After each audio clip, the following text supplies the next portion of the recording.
Hey team, Bill Storm here with you, and today we're going to start a new study series based on John Maxwell's book, High Road Leadership. So this will truly be a study series. I put together an executive summary, and we're going to go through it, and we're going to stop, and I'm going to ask some questions of you, give you some thinking time to come up with your own answers as to whether or not you agree with John around these principles and what you can do to implement some of these tips, tools, and strategies into your leadership repertoire. So in chapter 1 of High Road Leadership, John underscores the critical role of unity in effective leadership. So John's known for his deep insights into leadership principles, and he advocates that the foundation of strong leadership lies in the leader's ability to bring people together. So the chapter that we're talking about here, chapter 1, Bring People Together, it delves into how leaders can harness the power of unity to create a cohesive team, drive success, and build a legacy that stands the test of time. So I want to start with this. I know when we talk about leadership, oftentimes we start thinking about teams, right? You think about a team leader being in charge of a team and bringing people together. I remember my first mentor had in our business, we had a big mural on the wall that said strength is in unity. And while all of that is true, I think the first thing that we need to understand is the leadership rises and falls from the top. So there is a significant emphasis that really needs to be put on leading yourself before you can lead other people. In fact, one of the talks that I do on a regular basis, I talk about putting your own mask on first, which is in reference to the safety talk that they do on airline flights, where they say, if there's ever a loss in cabin pressure, mask will drop from the ceiling. Please be sure to put your own mask on before you try to assist other people. So I think that's an important point to make. While we're trying to bring people together, before you can do that, you have to be able to lead yourself. So John goes on talking about the essence of unity in leadership. So he begins by emphasizing that leadership is not about individual success, but about guiding a group of people toward a common goal.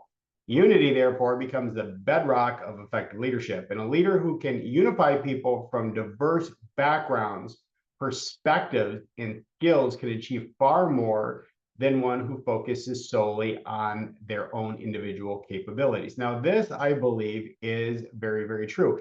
And I liken it to superheroes. So when I was a kid, I was big into the Justice League, which was Superman and Batman and Wonder Woman. And then, of course, there's the Avengers that have Spider-Man, the Hulk, Thor. And in those comics, right, you have all of these superheroes that have very strong individual capabilities and powers.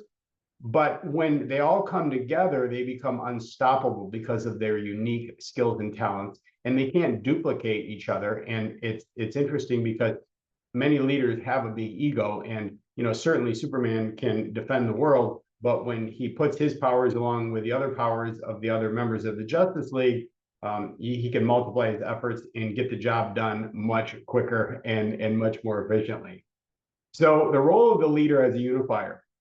So John outlines the critical role of the leader as a unifier, bringing people together. He argues that leaders must go beyond mere management of tasks and projects. That is true. A manager is not a leader. A manager is somebody who just manages tasks to get things done. A leader has to have people following him or her. In fact, John says, and I love this quote, he says, if nobody's following you, then you're basically just going for a walk. And I think that's great. So instead, the leader should focus on unifying their team members by fostering trust, open communication, and a shared vision. Now, we hear these words a lot about trust, communication, and shared vision, and sometimes the leader thinks that they have these with their people, and they truly don't. So these are times when you need to stop and reflect and say, do my people actually really trust me? Are they willing, and will they come to me openly and communicate what they're really thinking? And do they understand the actual vision of what is trying to be accomplished here? So this creates an environment where each team member feels valued. They feel understood and connected to the group overarching mission.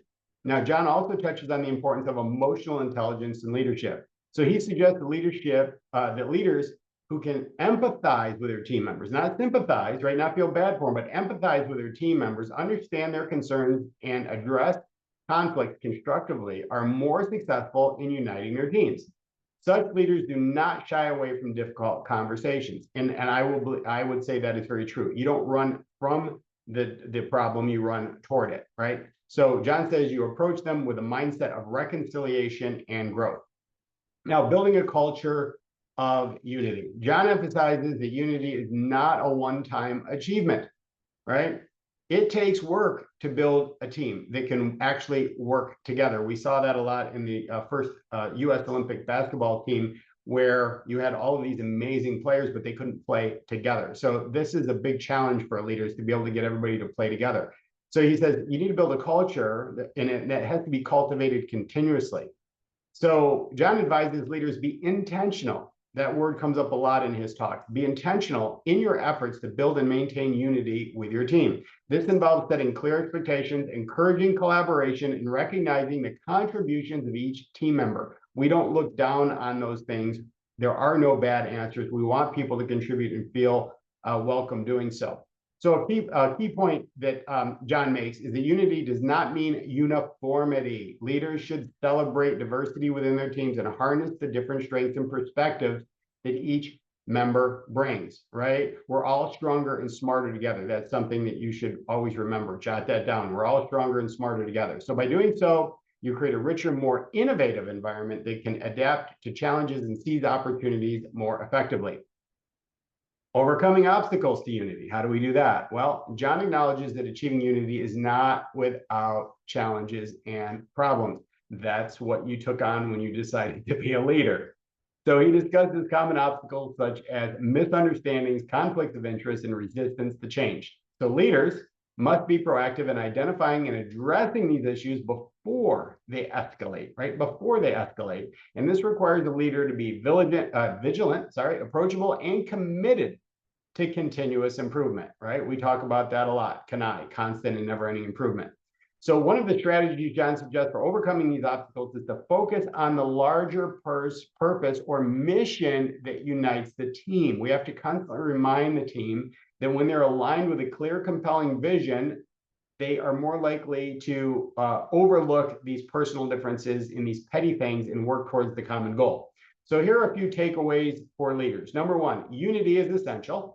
Effective leadership hinges on the ability to bring people together. Leaders must prioritize unity within their teams to achieve lasting success. Number two, high road leadership. Ethical leadership is key to building trust and unity. Leaders should lead by example, right? Leaders go first, consistently demonstrating integrity and fairness in your interactions. Number three, emotional intelligence matters. Leaders who are empathetic and emotionally intelligent can better understand and address the needs and concerns of their team members, fostering a more united and cohesive group. Number four, again, we're going to celebrate diversity. Unity does not mean uniformity. Leaders should embrace and leverage the strengths and perspectives of their team members to create a more dynamic and effective team. Number five, overcome obstacles proactively. Leaders should anticipate and address potential conflicts and challenges to unity, keeping the team focused on the larger mission. So here are 6 action steps that you can take as a leader. Number one, foster open communication.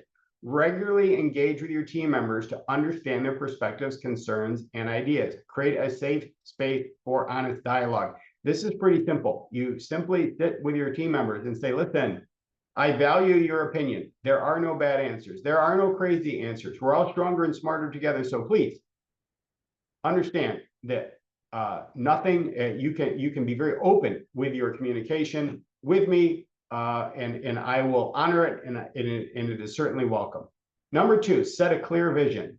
Make sure that each team member really knows and understands and is aligned with the organization's vision and goals. Don't assume that they understand what the vision is. Make sure that you explain it to them, and then make sure that they explain it back to you, so you know that they know that you're working towards the same end, okay? So use the shared vision as a rallying point for unity. Number three, practice ethical leadership. Model the values and behaviors you expect from your team. Consistently demonstrate integrity, fairness, and respect in all of your interactions. One of the things that I truly believe is that a bad tree cannot produce good fruit. So you cannot act one way in business in a different way in your personal life and vice versa, right? You have to always act with integrity.